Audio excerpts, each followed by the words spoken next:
오늘의 사연 시작합니다. 안녕하세요. 저는 올해 30대 중반의 남자이고 결혼한 지는 2년 정도 되어 갑니다. 아내는 지인의 소개로 2년 연애 끝에 결혼을 했고 저보다는 3살이 어립니다. 다방면으로 매력적이고 제가 좋아하는 스타일이라서 연애하면서 싸우기도 많이 싸웠지만 결국에는 결혼하려고 마음을 먹었던 사람입니다. 여전히 제가 사랑하는 여자이고요. 제가 결혼 날짜를 잡자마자 회사에서 연말 인사 발령으로 제가 지방으로 발령이 나게 됐는데 신혼을 즐길 틈도 없이 시작부터 주말 부부가 되어버렸습니다. 하지만 이런 부부는 충분히 참을 수 있었습니다. 그만큼 서로를 많이 이해하고 힘들게 만들지 않았으며 서로의 시간을 충분히 존중해줬기 때문이죠. 저는 지방에 발령을 받았으니 조그만 원룸에서 살았고 신혼집으로는 35평 아파트를 계약해서 아내는 거기서 살았습니다. 아내는 평일에 집에만 있기 심심하다면서 처가에 자주 놀러 가더라고요. 처가가 딸만 넷이고 아내는 그중 둘째인데 서영은 일찍 시집을 갔고 처가에 장인어른, 장모님, 시집안 간처제 4명까지 해서 6명이 있습니다. 그리고 아내에겐 어릴 적부터 한 동네에 살며 매일같이 붙어 다니던 단짝 친구가 한 명 있는데 이 친구가 사실 굉장한 인물입니다. 오늘 이야기의 주인공이기도 한 사람인데요.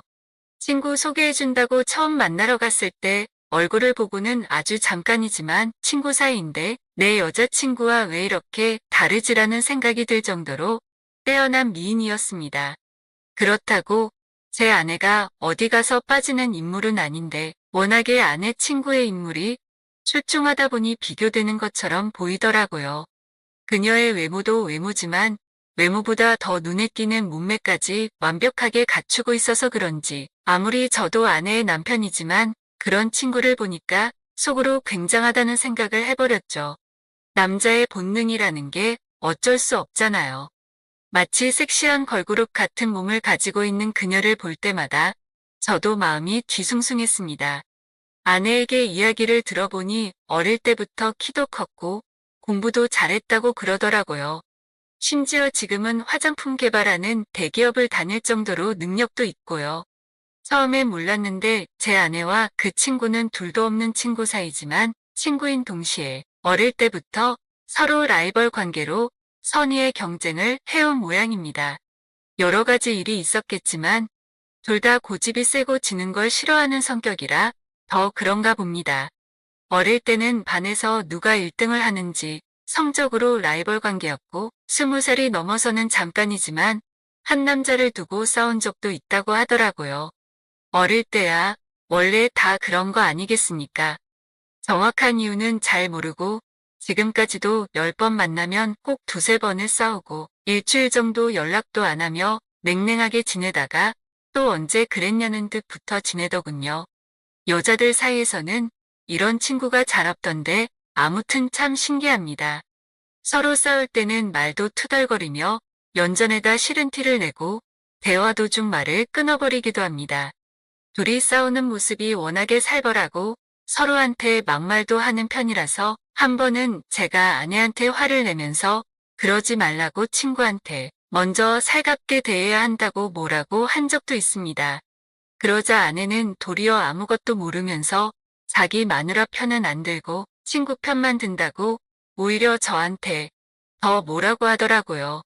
어릴 때부터 서로 경쟁 관계로 서로에 대한 열등감, 뭐 이런 걸 가지고 살아왔나 봅니다. 매주 주말이면 제가 집으로 가기도 하고 가끔씩은 아내가 제가 살고 있는 집에 내려와서 백종원 레시피 따라 음식도 만들어 먹으면서 행복한 시간을 보내고 있습니다. 일주일에 이틀만 같이 있을 수 있었지만 나름 알차면서 행복한 시간을 보내면서 지냈어요. 근데 한 번은 아내가 일과 관련된 문제로 한 달 정도 동남아 쪽으로 출장을 가야 할 일이 생겼습니다. 요즘 이런 시국에 무슨 해외 출장을 가냐고 물었지만 너무나도 중요한 일이라서 어떻게든 가야 된다고 하더라고요. 그렇게 저는 쓸쓸하게 주말마다 빈집에서 혼자서 놀고 있었습니다.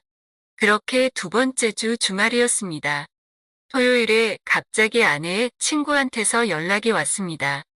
제 아내한테 빌린 물건이 있는데 그걸 갖다 줘야 한다면서 집에 직접 갖다 주기로 했으니 집 주소와 현관 비밀번호를 카톡으로 넣어달라고 하더라고요. 워낙에 둘이 친한 사이이고 당연히 그럴 수 있다고 생각해서 아내한테는 별말 안 하고 아무 생각 없이 주소와 비밀번호를 찍어주었죠. 저도 하필이면 그때 잠시 외출해야 할 일이 있어서 나갔다 왔는데 집으로 돌아오니까 그녀가 집안 청소도 해놓고 밀린 빨래까지 찾아내서 빨아주고 저녁 밥상까지 차려놨더군요. 그 상황이 많이 당황스러웠지만 고맙다고 말하고선 김치 볶음밥과 계란말이가 너무 맛있어 보이길래 허겁지겁 다 먹어치웠습니다. 그러고는 커피 한잔하면서 이야기를 나누는데 아내가 출장 간 지 2주 만에 이렇게 집이 개판이 된 걸 자기가 견딜 수 없어서 이렇게 다 청소를 해놨다고 하더라고요. 그리고 남자들은 왜 이렇게 스스로 빨래도 할 줄 모르냐고 저에게 잔소리를 하다가 제 옆으로 와가지곤 저를 챙겨줬어요. 심지어는 과자를 입안에 넣어주기도 했어요. 그녀는 쫑알쫑알거리면서 온갖 애교를 부리더라고요. 아주 분위기 좋게 저와 즐거운 대화를 계속해서 이어가다 갑자기 그녀가 맥주도 한잔 하자고 하더라고요. 그래서 술까지 먹으면 오늘 집에 안 갈 생각이냐고 하니까 그냥 오늘은 여기서 자고 가겠다는 겁니다. 시집도 안 간 처녀가 남자 혼자 있는 집에서 자고 간다는 거 알면 집에서 뭐라 안 하겠냐고 하니까 자기가 오늘 여기 온 거 아무도 모른다면서 자기 엄마한테는 그냥 다른 친구네 집에서 놀러가서 자고 오는 줄 알고 있다는 겁니다. 속으로 오늘 무슨 일이 생기는 건 아닌가 싶더군요. 아무튼 그렇게 맥주를 마시다 보니 원래부터 그녀와 잘 통하던 사이라 그런지 좀 전에 했던 걱정은 어디에 가고 없고 마냥 신나서 술을 부어라 마셔라 했고 2차로 그녀와 단둘이 노래방까지 가서 신나게 흔들고 집에 들어왔습니다. 그녀가 땀을 많이 흘려서 찝찝하다면서 먼저 씻는다고 욕실에 들어갔는데 샤워기 물소리가 들려오니 뭔가 야릇한 기분이 들더군요. 새벽 2시쯤에 그녀는 침대에 저는 바닥에 이불을 펴고 잠이 들었는데 아침에 깨어나 보니 제가 그녀 옆에 누워 있는 겁니다. 술김에 추워서 그런 것 같은데 딱히 뭐 실수한 건 없었던 것 같고요. 그렇게 그녀는 주말 내내 같이 있다가 저는 다시 일하러 지방으로 갔고 다음 주에 또 오더라고요. 그날도 술을 마시다가 그녀가 이상한 말을 하더라고요. 자기도 저 같은 남자가 있었으면 당장이라도 결혼했을 거라면서요. 그리고 자주 보고 친해지면서 자연스럽게 팔짱을 끼거나 손을 잡는 횟수도 많아졌다는 게 느껴졌습니다. 얼마 전까지만 해도 이런 부분에 대해서 전혀 의심을 하지 않았고 게다가 아내의 친구인데 어떻게 저한테 흑심을 가질 수 있겠냐며 아니라고 생각했습니다. 그녀와 알게 된 지도 벌써 2년이 넘었고 자주 만나다 보니 어느새 아내와는 또 다른 느낌으로 각별한 사이가 된 것 같습니다. 유독 애교가 많은 그녀는 저에게 먼저 오빠라고 부르면서 하루에도 몇 번씩 문자를 주고받았거든요. 대부분 시시콜콜한 대화들입니다. 뜬금없이 연락이 와서는 오빠 오늘 점심은 뭐 먹었어요? 라고 물어보거나 오빠 오늘은 몇 시에 퇴근하냐고 일상을 묻는 문자였죠. 어떨 때는 제가 퇴근하고 집에 들어가면 심심한데 놀러 왔다면서 아내보다 먼저 쪼르르 달려와서는 또 오빠 오빠 그러면서 쫑알쫑알 애교를 부려대기 시작하는데 신혼방까지 따라 들어와 제 옷을 받아주기까지 합니다. 그런 그녀가 처음에는 너무 이상한 것 같아서 아내 눈치를 보면서 얘 왜 이러냐는 식으로 눈치를 주곤 했지만 이제는 저도 기분이 나쁘지는 않더라고요. 조금씩 적응도 되고 귀엽게 보였습니다. 근데 아내는 제가 그 친구와 이렇게까지 가깝게 지낸다는 사실은 전혀 모르고 있었습니다. 왜냐하면 그 친구와 아내는 어릴 때부터 붙어 다니는 절친이긴 하지만 어쨌든 라이벌 관계이기도 하니까 제가 아내 친구와 개인적으로 연락한다는 걸 알게 되는 순간 아마도 입에 개거품을 물면서 이혼하자고 달려들 겁니다. 어느 정도 선에서는 이해할 수 있는 부분이 있어도 절대로 그것만큼은 안 된다는 각자의 자존심이라는 게 있잖아요. 제 아내에게 이 친구는 그런 사람입니다. 그런 걸 저도 알고 있으니까 조심스러웠던 거고요. 그런 아내 친구가 나에게 딱 한 가지 부러워하는 게 있다면 친구의 남편인 바로 저라는 겁니다. 그녀는 아주 대놓고 말합니다. 저 같은 남편 얻은 친구가 부럽다고요. 저는 잘생긴 편도 아닌데 그녀가 하는 말이 자기 이상형이 키 크고 코 크고 입술이 두툼하고 듬직한 남자인데 제가 딱 자기의 스타일이랍니다. 신기하게도 제가 딱 그렇게 생겼거든요.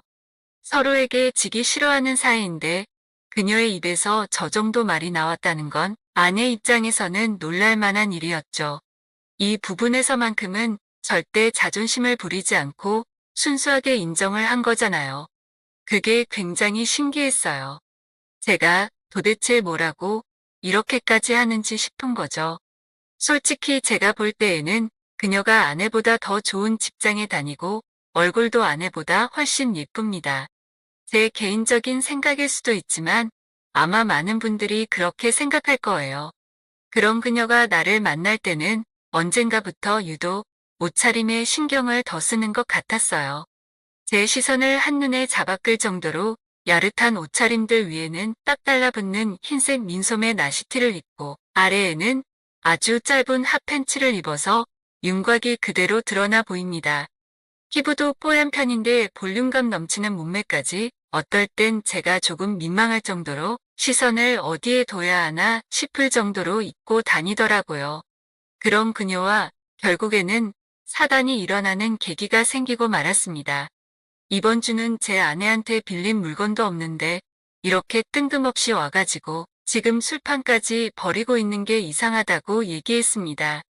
그러자 그녀는 그냥 제가 보고 싶어서 온 거고 그게 뭐가 이상하냐고 오히려 당당하게 나오는 겁니다. 저는 그녀에게 너 남자친구도 있으면서 이래도 되는 거냐고 했지만 오빠랑 같이 있는 게 남자친구랑 있는 것보다 더 좋은 걸 어떡하냐면서 제 품에 안겨서 애교를 부리더군요. 결국에는 너무나 노골적으로 저에게 표현을 하는 그녀와 진한 사이까지 가고 말았습니다. 원래 남녀 사이가 이런 거 아니냐면서 망설임 없이 제 물건을 휘적휘적 가지고 놀더군요. 그런 그녀가 대단하다고 생각이 들기도 하고 저를 좋아해줘서 고마운 생각도 많이 들었습니다. 그러나 그날 하루였습니다. 그 이후로 절대 그런 실수를 한 적이 없고 그냥 정말 하룻밤의 해프닝이라고 생각했죠. 근데 그날 이후 그녀는 저를 자기 남자친구라고 생각하는지 저한테 집착을 하기 시작하더라고요. 제가 평일에 지방에 내려가서 일할 때에도 휴가를 써서 제가 있는 방에 오기도 하고 퇴근할 때까지 기다렸다가 저랑 놀고 그러더라고요. 그래서 이건 좀 아닌 것 같다는 생각을 했지만 어차피 아내도 지금 해외 출장 가고 없으니까 그냥 마음 편하게 놀자고 생각하고 좀 즐겼습니다. 그러다 하루는 일이 너무 많아서 야근하는데 전화기를 일부러 꺼놨거든요. 그러고 퇴근할 때 보니까 아내에게 메시지조차도 한 통도 안 와 있는데 그녀에게 수십 통의 부재중 전화가 와 있더라고요. 이쯤 되니까 이제 뭔가 잘못됐다는 생각이 드는데 이게 도대체 무슨 상황인 건지 모르겠네요. 친구 사이에 라이벌 의식이 있는 건 알겠지만 설마 저를 뺏으려고 이러는 건 아니겠죠. 아내가 돌아오고 셋이서 한번 식사를 한 적이 있는데 아내가 그녀에게 만나고 있는 남자가 직업도 좋고 너한테 잘하니깐 하루라도 빨리 결혼하면 어떻겠냐고 하니까 그녀가 한다는 말이 지금은 결혼 생각이 없다면서 연애도 좀 더 해보고 놀다가 3년 뒤쯤에 결혼하겠다고 대답을 하는데 저를 염두에 두고 하는 말 같아서 괜히 온몸에 소름이 돋더군요. 그녀와 그 이후로 따로 만나서 사랑을 나누거나 불륜을 저지른 적은 없지만 언제 또 그런 식으로 분위기가 만들어져서 사고를 칠지 걱정이 됩니다. 저는 아내만 바라보면서 살고 싶고 그녀와 이런 관계를 끝내고 싶은데 어떻게 자연스럽게 끝낼 수 있을까요? 그 친구가 정말 아름답고 미인이라서 저도 좋긴 하지만 그렇다고 계속 이렇게 몰래 바람 피우는 것도 좀 아닌 것 같습니다. 어떻게 해야 할지 잘 모르겠네요. 오늘의 사연 여기까지입니다. 지금까지 읽어주신 모든 분들 감사합니다. 구독과 좋아요, 알림 설정 눌러주세요. 저는 20대 평범하게 직장을 다니고 있는 남자입니다. 제가 쥐고 있는 폭탄을 언제 어떻게 터뜨리는 게 좋을지 의견을 들어보고자 글을 작성해 봅니다. 저는 엄마와 사이가 각별했습니다. 제가 어렸을 때부터 몸이 많이 안 좋으셨거든요. 아프신 와중에도 저를 정성 다해 챙기며 키워주셨습니다. 시한부 선고를 받고서 병원 생활을 하셨었는데 버티고 버티시다 제가 취업하고서 기쁜 마음으로 취업 소식을 전하고 난 후에 얼마 안 있다가 돌아가셨습니다. 엄마가 돌아가신 지 3개월 정도 되었네요. 아버지는 엄마가 아프시고부터 잘 챙기지도 않으셨어요. 나가서 다른 여자들 만나고 다니느라 바빴습니다. 저는 그런 아버지가 너무 싫었습니다. 항상 입에 달고 사시는 말이 있었습니다. 여편네 아프면 그냥 빨리 가버리지? 명줄이 뭐 이리 길어서 병원비만 축 내고 있어? 엄마 면전에 대고 직접 말하는 건 아니었지만 제 앞에서 그런 소리를 하는데 정말 아버지고 뭐고 한바탕 하고 싶더라고요. 아버지도 그렇지만 외갓집도 잘 사는 편이기 때문에 병원비는 다 외갓집에서 해결해 주셨습니다. 그래서 아버지 돈이 들어갈 일도 없었어요. 그냥 맘 편히 이제 여자를 만나고 다니고 싶으신 거였겠죠. 안 봐도 뻔했습니다. 아니나 다를까 엄마가 돌아가신 지 일주일도 안 돼서 여자를 데리고 집으로 들어왔습니다. 저한테 그냥 한마디 하더라고요. 인사해라, 네 새엄마 될 사람이다. 진짜 인간이 어쩜 저렇게 악마 같을 수 있을까 생각했습니다. 돌아가신 지 일주일밖에 되지 않았는데 그 빈자리를 슬퍼할 겨를도 없이 새엄마라고 여자를 데리고 들어오는 게 말이 되는 걸까요? 저는 거기서 아버지에 대한 분노가 더 차올랐습니다. 젊은 여자를 새엄마라고 소개하면서 데리고 왔어요.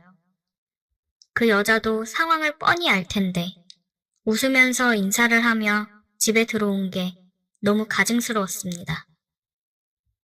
안녕, 너가 정태구나? 반가워. 앞으로 같이 지낼 텐데 잘 지내보자. 네, 안녕하세요. 잘 부탁드려요. 그래, 정태가 다 커서 생각하는 게 빠르네. 앞으로 내가 엄마 역할 제대로 해볼게. 정태가 많이 도와줘. 네, 저는 약속이 있어서 잠깐 나갔다 올게요. 저는 어떻게 아버지한테 복수를 하는 게 좋을지 생각하면서 이악 물고 그 여자한테 호의적인 척 연기를 했습니다. 그렇게 여자 없이 못 사는 아버지라는 인간이 아들이 자기 여자를 뺏었을 때 어떤 반응일지 굉장히 궁금해지더군요.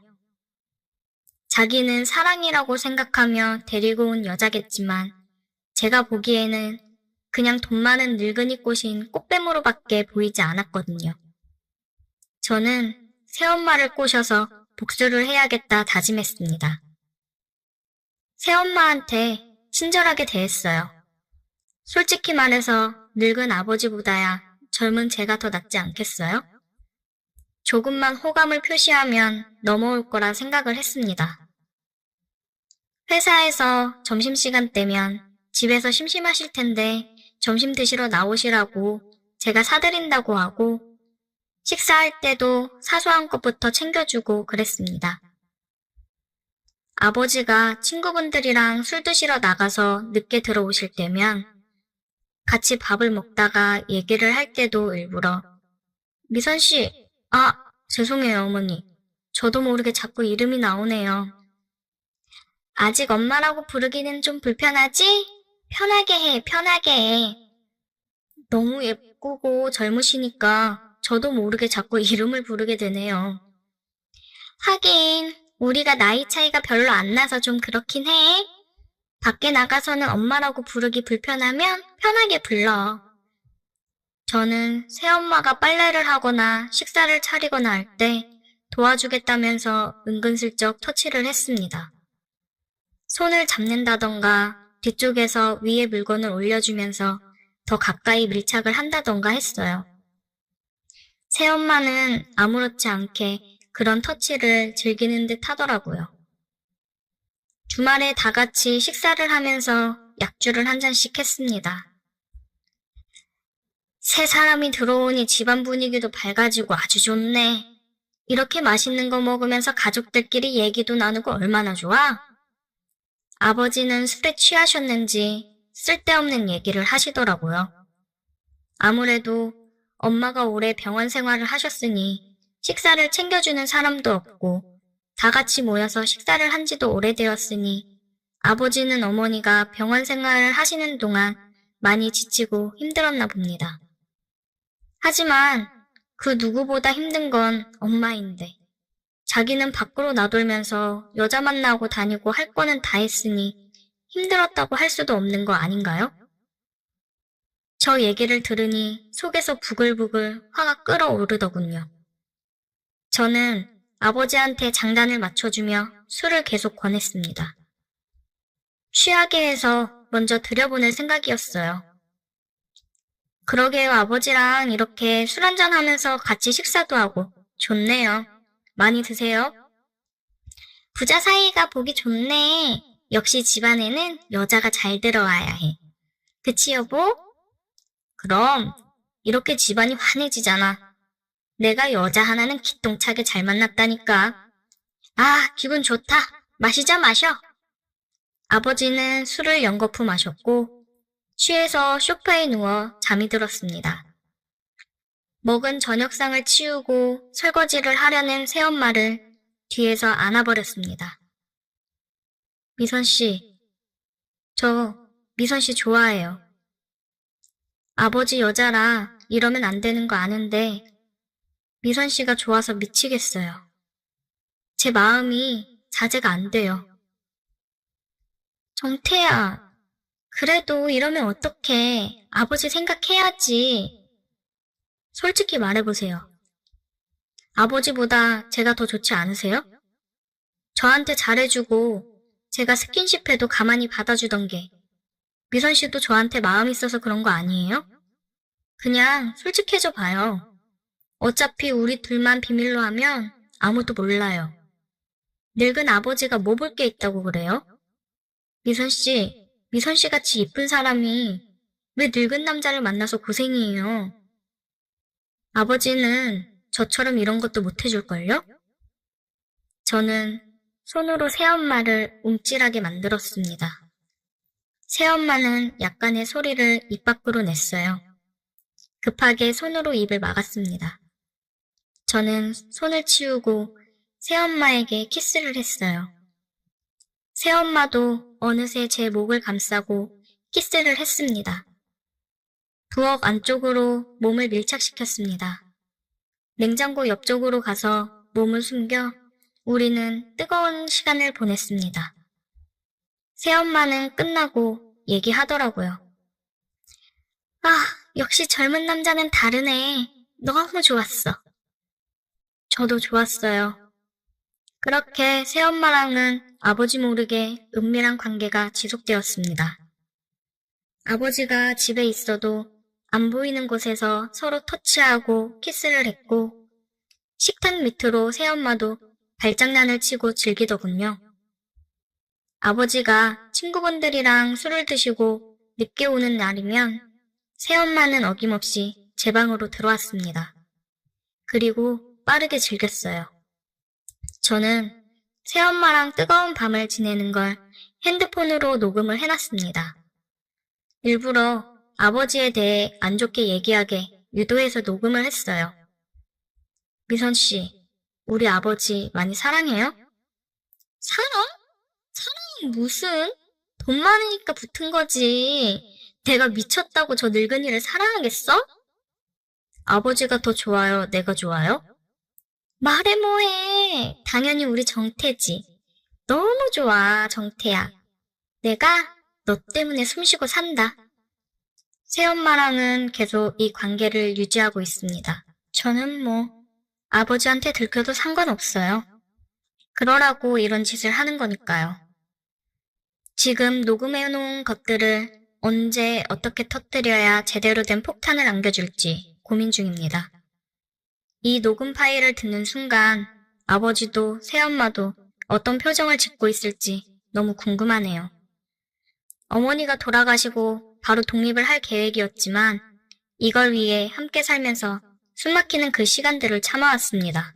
오늘 몇 년 만에 신림동 고시원 골목을 지나가다 보니까 예전 추억이 떠올라서 여사장님과 있었던 일을 써볼까 해요. 대학을 졸업하고 취업할까, 대학원 진학할까 고민하다가 공부를 좀 더 해보고 싶어서 대학원에 진학을 했어요. 집안 형편이 넉넉하지 않아서 취업을 했어야 하는데 다행히도 교수님께서 연구장학금을 주시겠다 해서 학비와 생활비는 무리 없이 해결할 수 있게 되었네요. 문제는 알바를 할 시간적인 여유가 안 돼서 생활비로 숙식비까지 해결해야 할 상황이었는데 학교와 가까운 곳은 고시원비가 비쌌기 때문에 걸어서 15분 정도 되는 외곽 쪽을 알아보다가 크고 외관이 깨끗한 고시원을 발견하고 입실하게 되었어요. 학기가 시작되고 오전에는 수업 듣고 오후에는 교수님이 주신 연구과제를 수행하다 보니 선배들한테 들어서 예상했던 대로 바쁘게 하루가 돌아갔고 고시원에서는 잠만 자는 생활이 계속 이어지다가 6월 말이 되고 방학이 시작되니까 좀 한가해져서 고시원에 머무는 시간이 많아졌어요. 3층 건물 중 1층, 2층은 남자, 3층은 주인집이었고 옥상에는 몇 가지 운동기구와 가건물로 된 휴게실이 있어서 간단하게 라면 같은 거 요리해 먹을 수가 있었어요. 아침마다 옥상 청소하고 밖에 빗자루질하는 나이 드신 남자분이 있었는데 나중에 알고 보니 고용돼서 일하는 분이고 휴게실 정리하러 오던 여자분이 사장님이더라고요. 하루는 학교 갔다가 고시원에 와서 방문을 열고 들어가니까 바닥에 저의 속옷이 놓여 있더라고요. 공용 세탁실이 계단 쪽에 있었는데 세탁기 돌리고 들고 오면서 떨어뜨렸나 보더라고요.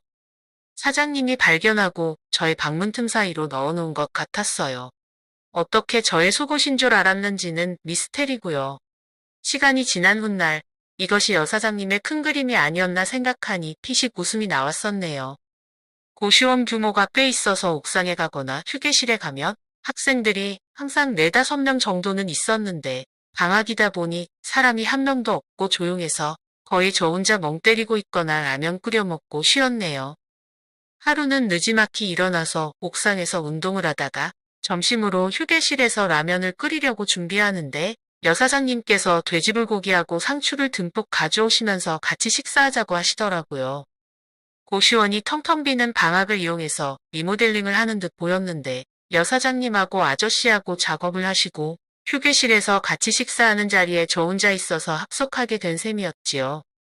식사하면서 집은 어디냐, 몇 살이냐, 키가 몇이냐, 힘이 셀 것 같다 같은 농담 섞인 말들을 하셨는데 제가 오전하고 저녁에만 잠깐 보여서 직장인인 줄 알았다고 하더라고요. 며칠이 지나고 해질 무렵에 옥상에서 담배 한 대를 태우고 있는데 여사장님께서 냉장고를 옮겨야 하는데 도와달라 하셔서 그러겠다 하고 1층에 내려가 보니까 중고 냉장고랑 전자레인지 식탁 부엌하고 같은 것이 한 트럭 실려 있더라고요. 아저씨와 둘이서 낑낑거리면서 그 많고 무거운 짐들을 4층 휴게실까지 옮겼네요. 저 없었으면 어떻게 했을까 싶더라고요. 냉장고를 옮길 때는 너무 힘들어서 땀을 한 바가지 흘렸네요. 기존의 낡은 물건들을 1층으로 내리고 새로운 물건들을 4층에 올리고 휴게실 정리까지 마치니까 어둑어둑해지고 저녁이 되었더라고요. 사장님께서 수고했다고 같이 저녁 식사하자며 씻고 3층 사장님 댁으로 오라고 하시더라고요. 일당 받는 작업자도 아닌데 오후내는 흠뻑 땀을 흘리면서 노가대 비슷한 것을 하고 나니 뭐 하자는 건가 싶기도 했지만 배가 고파서 대충 샤워를 마치고 사장님 댁으로 갔네요. 3층에 올라가니 입구에서부터 삼겹살 냄새가 구수하게 나고 있었어요. 거실에서 여사장님이 삼겹살을 굽고 계시고 아저씨는 벌써 소주 몇 잔을 들이키셨더라고요. 오늘 수고 많았다며 고기 많이 먹고 맘 놓고 술도 마시면서 피로회복하라고 하셨어요. 몇 시간 동안 땀 흘리면서 열심히 일을 해서인지 배가 고파서 상추에다가 고기를 듬뿍 넣어서 맛있게 먹었네요. 아저씨랑 여사장님과 건배하면서 술도 많이 마셨어요. 1시간 정도 먹고 마시다가 아저씨는 방학 동안 휴가라고 하시며 내일 시골에 내려가 봐야 한다고 먼저 일어날 테니 천천히 먹으라는데 여사장님과 단둘이 있기에는 뻘쭘해서 저도 내일 스케줄이 있다고 둘러대고 같이 나왔네요. 여사장님 집은 3층 맨 끝에 있었고 저의 방도 3층에 있어서 자주 마주칠 수밖에 없었고 편하게 인사하고 지냈는데 그 덕분인지 과일 같은 것을 먹으라고 자주 주셨어요. 한 번은 문 앞에 조그마한 박스 안에 과자하고 마른 오징어 같은 주전부리가 가득 들어있어서 택배기사가 잘못 놓고 간 건 줄 알고 사장님한테 물어보니 사장님이 저 먹으라고 놓았다고 하더라고요. 살짝 부담스럽기도 해서 되도록 마주치지 않으려 했어요. 하루는 학교에 갔다가 과제 마치고 집에서 쉬고 있는데 주문 쌀이 왔다며 도와달라고 해서 1층에 내려가 보니 무려 10가마니가 문 옆에 쌓여 있더라고요. 낑낑대며 혼자서 10가마니를 모두 옮겼네요. 일이 생기면 마치 직원 부리듯 요구하는 것이 언짢았지만 그동안 얻어먹은 것이 있어서 아무 말 안 하고 돌아가려는데 시원한 수박 먹고 가라 해서 또 한 번 사장님 댁에 방문하게 되었어요. 수박 먹으며 이런저런 얘기를 나누면서 슬쩍 둘러보니까 이 큰 집에 왠지 혼자 사시는 것 같았어요. 40대 초중반임에도 반년 동안 남편이나 자녀 같아 보이는 사람이 드나드는 것을 본 적이 없었거든요. 사장님께서 혹시 오늘 저녁에 바쁘냐고 물으시길래 저녁에 스케줄 없다고 하니 같이 식사를 하자고 하더라고요. 불편했지만 거절할 이유를 찾지 못해서 알겠다고 하고 7시에 보기로 했어요.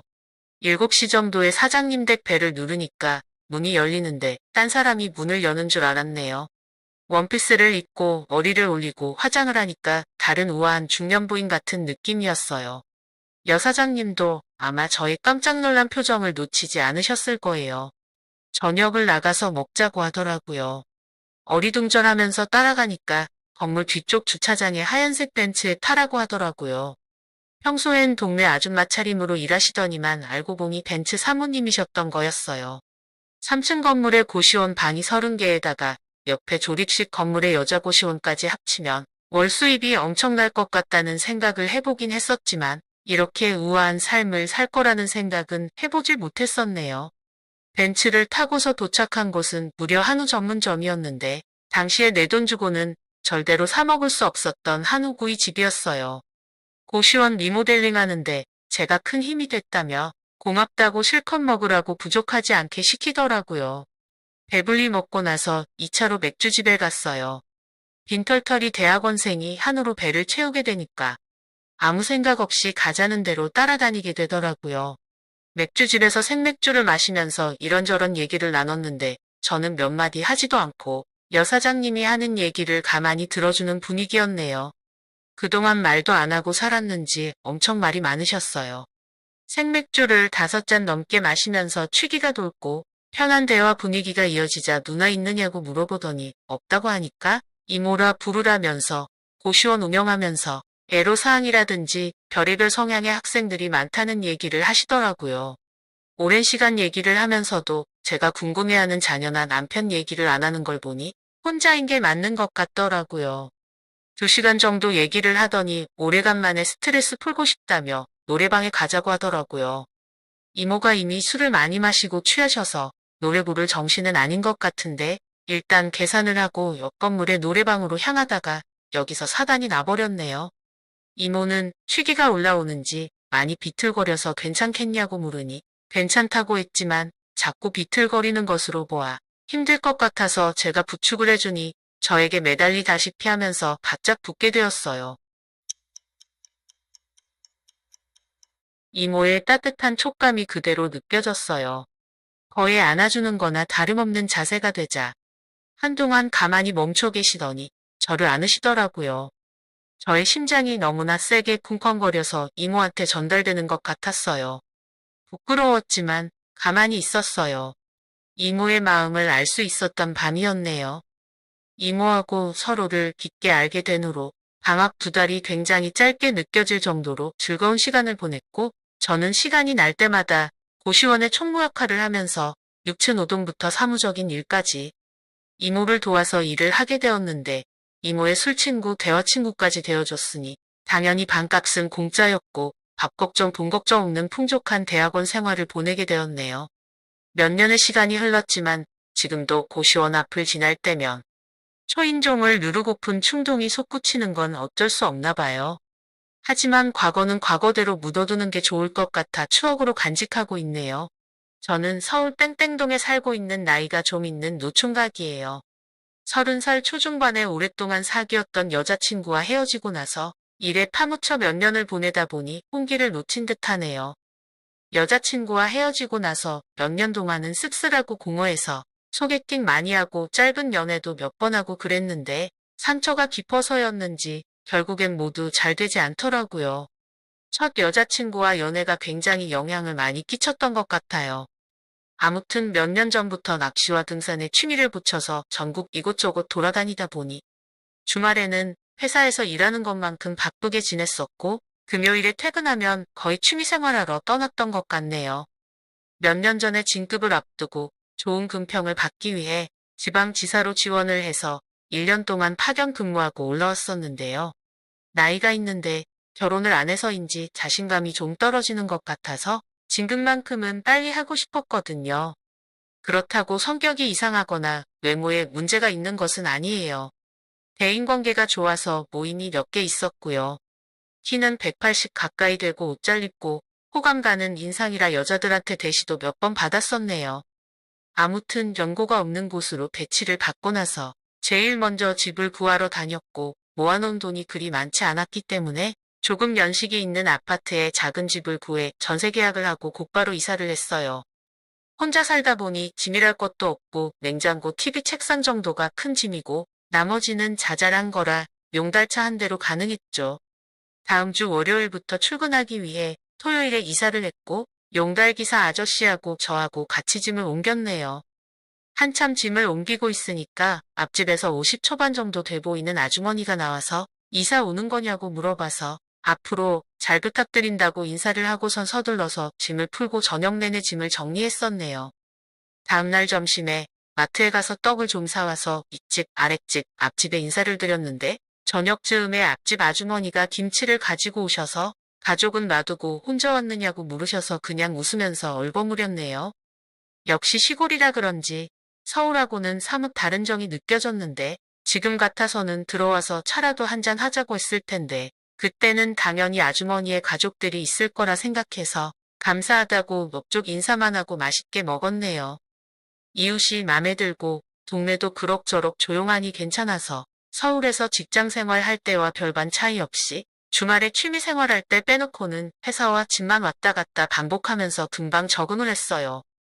마트에 가거나 운동하러 나갈 때 가끔 앞집 아주머니와 마주쳐 인사를 했는데 다른 가족은 보이지 않더라고요. 제가 8시에 나갔다가 6시 정도 되면 퇴근을 했는데 앞집에는 출퇴근하는 낌새가 보이지도 않았고요. 그제서야 앞집 아주머니도 혼자 사는구나 하고 짐작을 했었는데 주말에 한 번씩 나이 드신 할머니가 하룻밤 지내다 가곤 하시는 것이 아마도 친정엄마가 왔다가 주무시고 가는 것처럼 보이더라고요. 이사하고 나서 한 달 정도 지나고 나서 운동을 다녀오는데 아주머니가 마트에 다녀오셨는지 박스와 비닐봉지를 바리바리 들고 가시길래 인사를 하고선 박스를 들어드렸어요. 마트에 다녀오세요? 제가 박스 들어드릴게요. 아이고 고마워요. 운동 다녀오는 길인가 봐요. 오늘 장을 많이 봐서 짐이 많네요. 제가 문 앞에서 박스를 들고 있는 동안 아주머니가 현관문을 열었고 그 사이 슬쩍 집안을 보니까 집안이 어두컴컴한 것이 확실히 혼자 사는 듯했고 마치 아무도 없는 저의 집을 보는 느낌이더라고요. 들어줘서 고마워요. 이거 세일하길래 많이 샀는데 맛 좀 봐보세요. 하시면서 수입 맥주 2캔과 과자 2봉지를 주셔서 이번에도 넙죽 받고 인사를 하고 집으로 들어왔네요.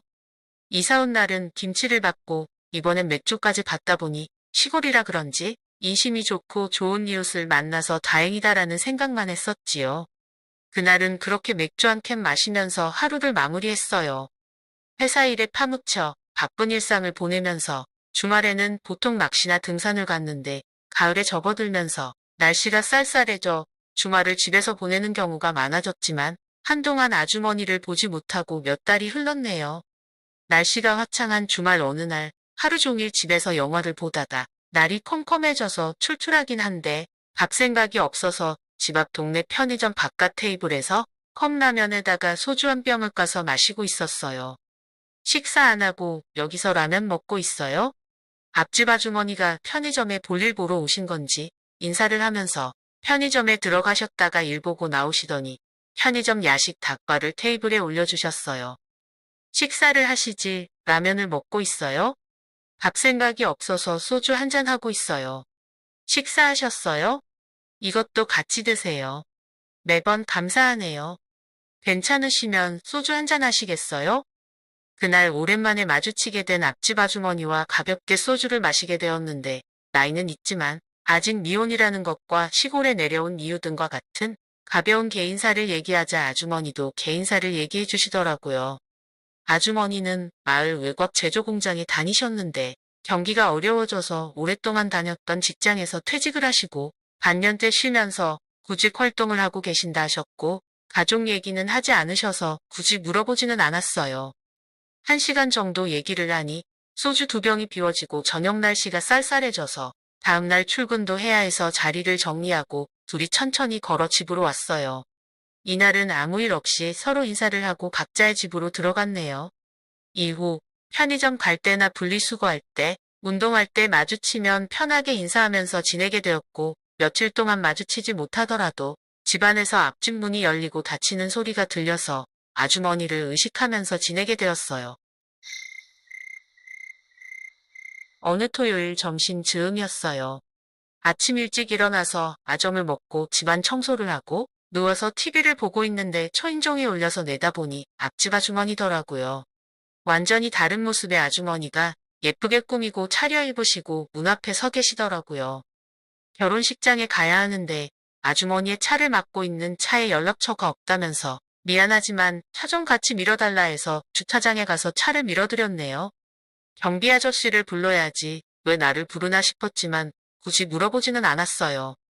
집에서부터 주차장까지 같이 걸어가는 동안 아주머니한테서 좋은 향수 냄새가 나서 한마터면 고개를 옆으로 돌리고 코를 대고 킁킁하면서 맡아볼 뻔했어요.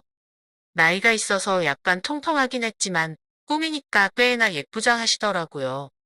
표현해보자면 분위기 있고 예쁘장하게 후덕한 중년부인이란 표현이 맞을 것 같아요.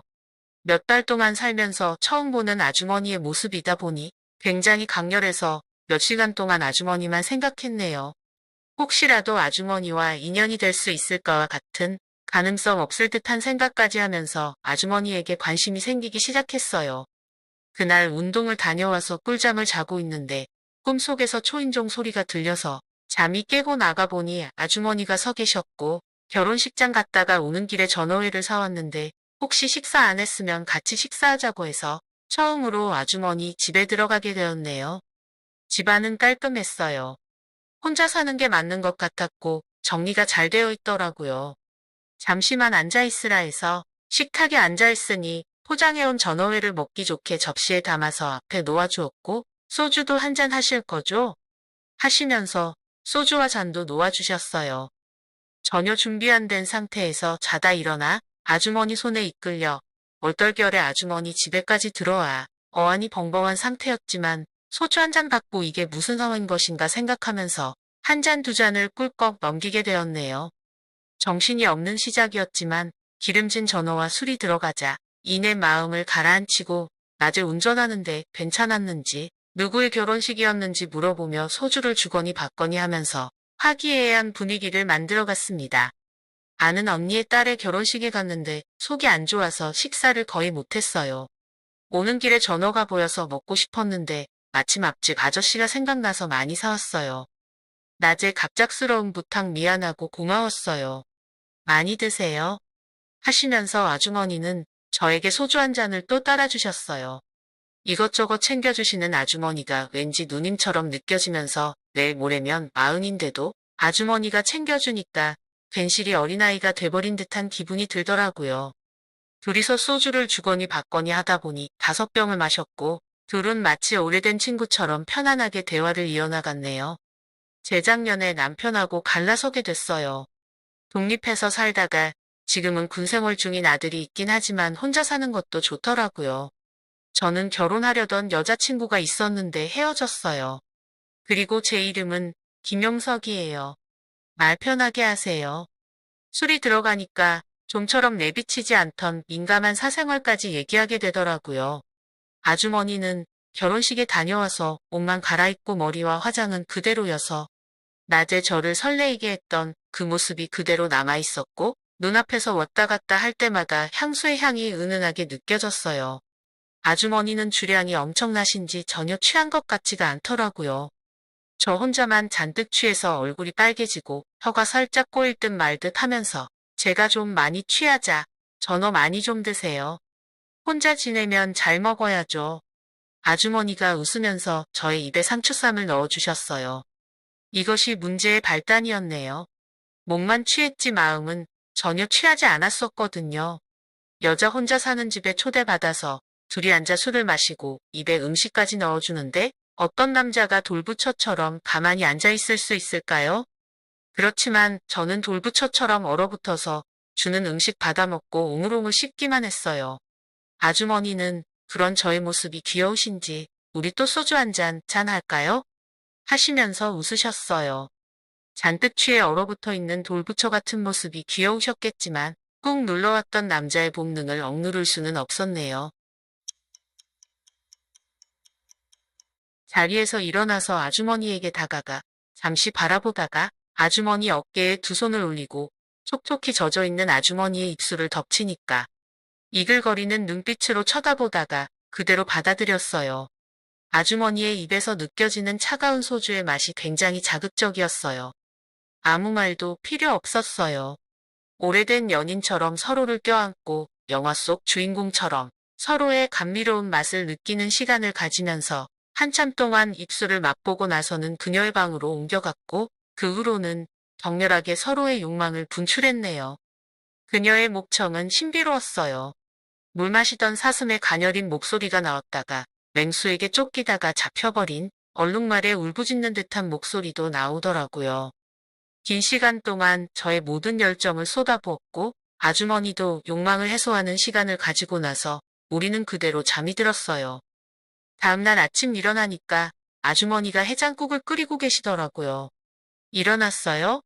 저는 요리하고 있는 아주머니를 뒤에서 살짝 안았어요. 피곤하지 않으세요? 그날 이후로 저는 아주머니와 많은 시간을 같이 하는 관계가 되었어요. 아주머니 집에서 거의 살다시피 하면서 기나긴 첫 겨울을 보내게 된 거지요. 봄이 되자 본사로의 출장이 잦아지고 바빴지만 빨리 일을 마무리 짓고 아주머니가 있는 집으로 돌아오곤 했어요. 예전 같으면 느긋하게 일 처리하고 하룻밤 자고 내려왔을 텐데 새벽에 갔다가 일 마치고 다음날 새벽에라도 내려오곤 했었지요. 주말에는 아주머니와 등산을 가고 낚시도 가고 하면서 대실에서 뜨거운 시간도 가지면서 행복한 시간을 보냈는데 아주머니는 산을 잘 못하고 낚시할 때는 옆에 앉아만 있었지만 같이 있는 시간이 좋다고 하셨어요. 그렇게 행복한 봄이 가고 여름이 다가오자 본사 복귀하는 시간이 눈앞에 성큼 다가왔고 야속하게도 시간이 쏜살같이 지나가더라고요. 하지만 아주머니와 저는 주어진 시간에 충실하게 하루하루를 보냈어요. 20대 청춘들과 다를 바 없이 말 그대로 불타는 청춘을 보냈어요. 그렇게 서로의 마음을 확인하면서 연애를 하고 있는데 복병은 생각지도 못한 곳에서 뜻하지 않게 찾아오더라고요. 가슴 아픈 사연이라 마저 쓰지 못하지만 아주머니와 저는 아름다운 추억과 아쉬움을 뒤로한 채 각자의 길을 가게 되었어요. 타지에서 1년 동안에 잊을 수 없는 추억을 선물해준 아주머니가 늘 행복하고 잘 살기를 바라는 진심 어린 저의 마음뿐이네요. 날씨가 추워서 그런지 오늘따라 유독 아주머니가 그립네요. 잘 지내시죠? 언젠가 다시 만날 수 있는 날만 기다릴 고등학생 때 엄마에게 회사 친구가 생겼습니다. 편하게 이모라고 할게요. 집안일로 이모에게 도움도 여러 차례 받으면서 어머니랑 많이 가까워졌고 저랑도 보는 날이 많아졌어요. 그리고 한참 떼다 보니 잠시나마 그녀를 짝사랑하기도 했고 가끔이지만 용돈을 챙겨주던 저한테는 정말이지 천사 같은 여자였습니다. 그렇게 시간이 흘러 군대를 제대하고 어느덧 제가 24살이 되었습니다. 사실 그녀에게 안 좋은 일이 생겨 몇 년 동안 보지 못하고 있다가 제가 군제대 이후로 거의 4년 만에 그녀를 다시 보게 되었죠. 방학 때라 매일같이 친구들과 PC방에 모여 게임을 하던 때였다. 어머니 친구분이 찾아왔는지 배달 음식을 시켜놓고 맥주를 마시고 계셨다. 보아하니 빈캔이 거실 바닥에 수두룩하게 널브러져 있는 걸 보아하니 다들 벌써 취한 것처럼 보였다. 꼬박 이틀 밤을 새고 PC방을 나와 거실로 들어서면서 목격한 장면들이다. 저 왔어요. 라고 했더니 어머니 친구분이 내 쪽을 향해 큰 소리로 말씀하셨다. 어머, 우리 경수 이제서야 왔구나. 이 아줌마가 너 오기만을 얼마나 기다렸는데 내가 이모라고 부르던 화순 아줌마였다. 못 본 사이에 너 엄청 듬직해졌다. 호호, 나도 경수 같은 애인 하나 있었으면 좋겠는데. 순간 나도 많이 놀랐다. 화순 아줌마가 이렇게 얘기하시는 걸 들으니. 경수 오랜만에 보는데 넌 반갑지도 않니? 이리 가까이 와봐. 아줌마가 용돈 좀 줄게. 그리고선 용돈 10만 원을 주시는 것이 아닌가. 그리고 며칠 뒤 오랜만에 고딩 친구들이랑 술 한잔 하기 위해 친구 동네로 놀러를 갔다. 약속 시간보다 1시간 20분이나 일찍 도착하여 PC방에서 시간을 때우기 위해 걸음을 옮기고 있었다. 그런데 저기 보이는 아파트 입구에서 낯익은 아줌마가 걸어 나오는 모습이 눈에 띄었다. 갑자기 얼마 전 우리 집에 왔던 화순이모가 머릿속을 스치고 가는 것이 아닌가. 무슨 운명의 장난이란 말인가. 그녀는 정말로 화순 아줌마였다. 낯선 동네에서 아는 사람을 만나다 보니 하도 반가워서 이모, 이모를 외치며 그녀 쪽으로 정신없이 뛰어갔다. 화순 이모, 경수 아니니? 너 여긴 어쩐 일이니? 학교는 잘 다니고 있고. 네, 이모가 염려해 주신 덕분이죠. 호호, 넌 정말 군대 다녀오더니 상남자 다 돼서 돌아왔구나. 멋있어졌어. 꽤 남자다워지고. 난 점점 더 늙어서 주름만 자꾸 늘어나는데. 이모 무거워 보이는데 제가 집까지 들어드릴게요. 어머, 그래줄래? 고맙다 얘. 별거 아니죠. 이 정도 가지고 말려. 우리 사이에 하하. 난 그녀의 진보다리를 건네받고 그녀 집으로 향했다. 한여름의 대낮이라 그런지 잠시 걸었을 뿐인데 땀이 무지하게 쏟아졌다. 경수야, 다 왔어. 고생했다. 어머, 근데 이 땀 좀 봐. 너 일단 샤워부터 해야겠다. 네, 욕실이 어디죠? 저기 바로 보이는 문이야. 네, 아휴, 덥긴 덥네요, 휴. 경수 너 커피 마실래? 아줌마가 사올게. 괜찮아요, 아줌마. 안 마셔도 돼요. 그래, 그럼 내가 시원한 맥주라도 사올 테니깐 잠시만 기다리고 있어. 대낮에 무슨 맥주람. 욕실에서 나와 거실의 소파에 앉아 TV를 보고 있었다. 5분 정도 기다리니 화순이모가 돌아왔다. 그녀가 맥주캔 하나를 따서 내게 건네주고 하나는 아주머니가 마시며 말씀하셨다. 목마를 텐데 시원하게 한 잔씩만 하자. 근데 이렇게 만나는 것도 쉬운 일이 아닌데. 이왕 우리 집에 왔으니 아줌마가 저녁 맛있게 해줄 테니깐 밥이라도 먹고 가.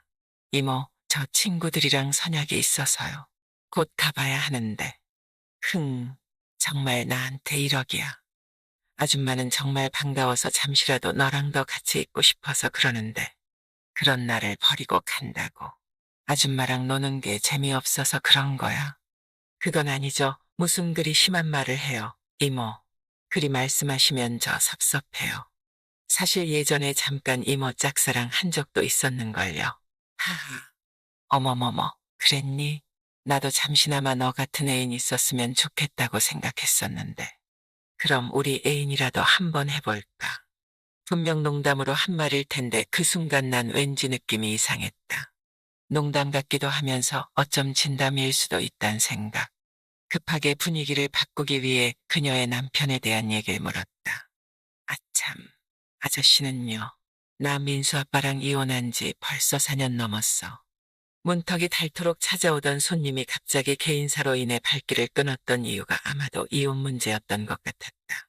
그녀와 난 그 사이 맥주 3캔씩을 마셨다. 그녀가 내게 바짝 붙어 앉으며 귀에 가까이 대고 말했다. 그나저나 우리 애인 할 거야 말 거야. 나야 좋죠 뭐. 그러는데 내가 이렇게까지 나오는데 넌 아무렇지도 않니. 그 얘기를 듣고서야 나도 이성을 잃고 말았다.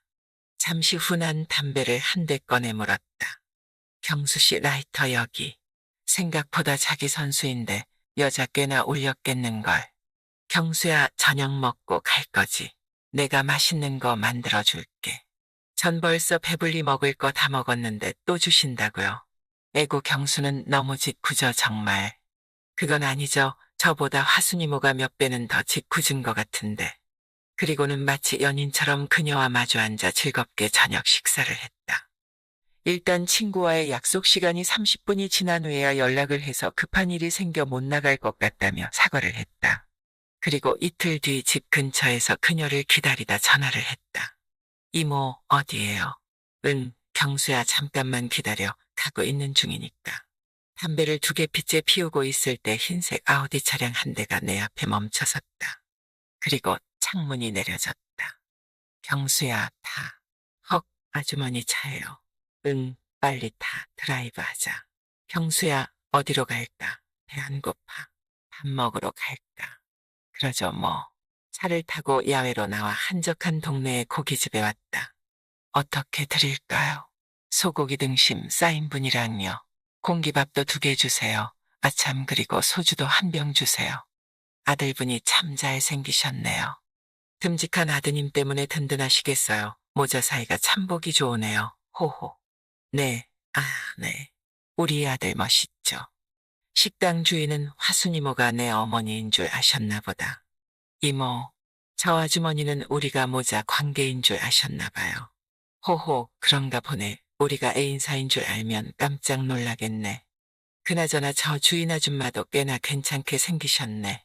뭐야, 경수, 너 또 딴 여자 생각하는 거야? 설마요. 내 앞에 이렇게 미인을 놔두고 그럴까. 소주 1병을 어느새 다 마시고 1병을 더 시켰다. 2병을 다 마시자 나도 약간 술 기운이 올라왔고 이모도 조금 취하신 것 같았다. 경수야, 나 취했어. 우리 그만 일어나자.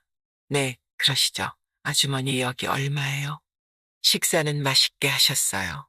네, 맛있네요. 여기 고기 잘 먹고 갑니다. 술을 마셔 운전을 할 수 없는 지경이기 때문에 할 수 없이 근처에 조용히 쉴 곳이 있는지 찾아보았다. 그때 띠리리링 이모의 폰이 울리기 시작했다. 어머, 진수건이다. 그녀가 진수건이라고 부르는 사람은 바로 우리 엄마였다. 헉, 난 잠자코 둘의 통화 내용을 어림잡아 듣기 시작했다. 진수건이가 웬일이야. 나한테 먼저 연락을 다 하고. 응, 너 술 마셨니? 목소리에 생기가 넘친다. 무슨 좋은 일 있는 거 아냐? 좋은 일 생기면 같이 즐겨야지. 언니도 만만치 않은 것 같은데. 무슨 일 생긴 거야, 호호. 언니한테 혹시 남자 생겼어? 비밀. 나한테 자랑하려고 전화했구나. 누군데? 그래. 응, 채팅 어플로 만났는데 나보다 8살이나 어려. 뭐, 언니는 아무튼 참 대단하다.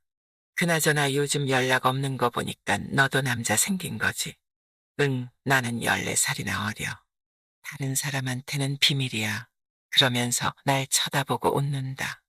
나 역시 머쓱해서 보고 웃었다. 처음엔 그냥 좋은 이모로만 생각하며 만났는데 몇 번씩 만나고 연락 자주 하게 되어서 이성의 감정이 생겼습니다. 그렇게 만나오다 그녀가 먼저 좋아한다고 고백을 하였습니다. 처음에는 진지하게 만나는 건 좀 아니지 않냐고 버티다. 결국은 사귀게 되었네요. 약 6개월 동안 알콩달콩 데이트하면서 놀았어요. 그러다 7개월째 되던 날에 그녀가 골프 동호회를 가입했더라고요. 동호회 정모를 나갔다면서 얘기를 제게 해주던데 솔직히 전 싫었죠. 그런데 나가는 게 그래도 취미 활동하라고 믿고 있었습니다. 근데 점점 연락이 안 되고 만나는 횟수가 점점 줄어들더니 다짜고짜 헤어지자는 거예요. 한때는 다정한 목소리로 속삭이던 사람이 그게 무섭게 변하니 전 슬펐어요. 그때 한 번의 큰 싸움이 기폭제가 되어 일단은 생각할 시간을 갖자던 그녀 말에 전 일주일을 기다렸습니다. 연락도 안 하고요. 일주일 후에도 도저히 안 되겠다며 헤어지자 하대요. 그렇게 헤어진 지 2주가 지났습니다. 저는 아직 보고 싶고 좋은데 그녀는 이미 다 정리했다고 하네요. 다른 좋은 사람 만나라고. 저한테 그러네요. 이유는 떨림이 없고 자기는 이제 현실적인 연애를 해야 할 것 같다가 이유였습니다. 재혼할 사람을 만나야 하는데 제가 어리다고 생각되니 결혼은 아닌 것 같고, 마냥 이렇게 연애만 할 수는 없다고. 그런 생각이 드니 저를 밀어내게 되었다고요. 정말 답답합니다. 저는 아직도 좋아하고 그리워하는데